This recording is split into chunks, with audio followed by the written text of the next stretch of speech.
Dində iki məsələ var, buna diqqətlə qulaq asın. Dinin bir köklü məsələləri var, dinin bir budaq deyilən məsələləri var. Kök olmasa o budaq quruyub gedər. Dinin kök məsələləri üsul-i-dindir. Üsul-i-din 5 dənədir, bilirsiniz. Üsul-i-din 5 dənədir. Tevhiddir, ədalətdir, nübüvvətdir, imamətdir, məaddir. Məadı elə tevhidə qaytarmaq olar. Məad yəni bu dünyadan sonraki qiyamət. Yəni Allaha tərəf dönüş. İnna lillah və inna ileyhi raciun. Biz Allahdan gəldik və Allaha qaydacağıq. Elə məad tevhidin içindədir. Ədalət də tevhidin içindədir. Qaldı neçə dənə?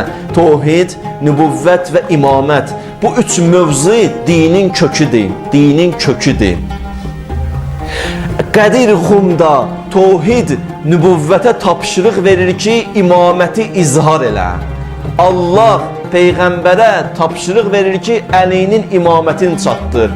Qədir Xum ona görə böyük bayramdır. Sabah elə bir gündür ki, o qədər sözlər deyiblər. Sabahın əməlləri haqqında elə sözlər deyiblər ki, sabahı daha insan qəflətdən keçirsə heç nə. Sabahın bir dənə orucu deyirlər, bir dənə oruc tutasınız inşallah sabah, elə bir bütün ömrünüzü orucla keçirirsiniz. Bir dənə sabah. Qəzası olan qəza, qəzası olmayan müstəhəbbi tutsun.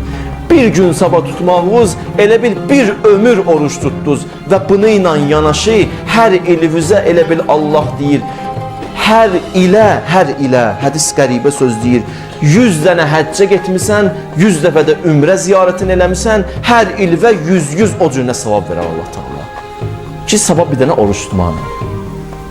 İndi sabah oruçda bir nəfər oruç tutana iftar verər.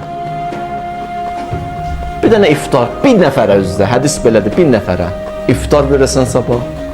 Əli əleyhissalam deyir ki, elə bil evvə 100.000 peyğəmbər gəldi, qonaq oldu, iftar verdin onlara. 100.000 peyğəmbər.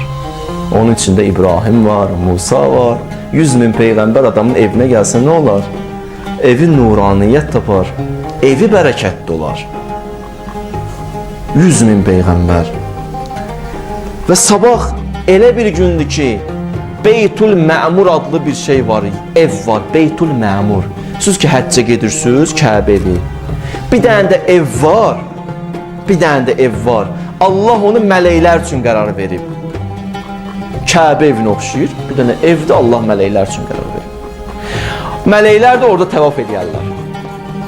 Sabah deyir, Həzrət Cəbrail gələcək, o evin qabağında bir dənə kürsü qoyacaq, onun üstündə əyləşəcək, göyün bütün mələkləri yığışacaq onun ətrafına, Əhl-i Beytin davamçılarına Allahdan bağışlanmaq diləyəcəklər sabah, gün orta.